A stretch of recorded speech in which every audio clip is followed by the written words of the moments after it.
I wanted to show you an easy way to add multiple colors to your background stamp. This really gives you a whole lot of options with background stamps. So what am I going to use today? These are my supplies. The Tim Holtz stamp platform. That's going to hold my stamp perfectly in place and allow me to add multiple colors. I'm going to use my Perfect White cardstock from Ranger. Awesome cardstock. It's very smooth. It accepts stamping and stenciling really, really well, and I'm in love with it. And I'm going to use my mini archival inks, and these allow you to add ink to just small areas at a time, which is really kind of fun. I think I'm going to start with light green, or leaf green, I'm sorry, and just start inking the top of my stamp.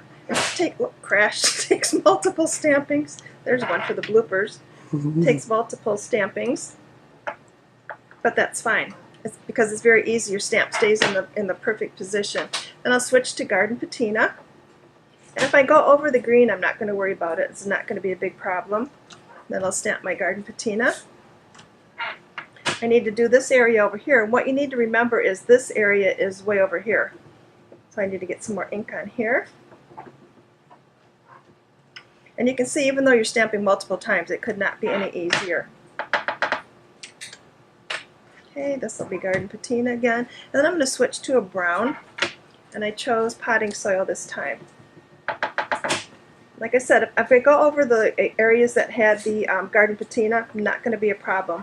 It doesn't really transfer that much ink to your ink pad, and it doesn't affect it at all. So I can see I need a little more down here. Those areas covered. Up here, so maybe I want to do a little more Garden Patina in here. Oops, in this area. And a little bit more there. But this is a really fun way and super simple to get multiple colors on a background stamp, and it totally changes the look of it as instead of stamping it with just one color.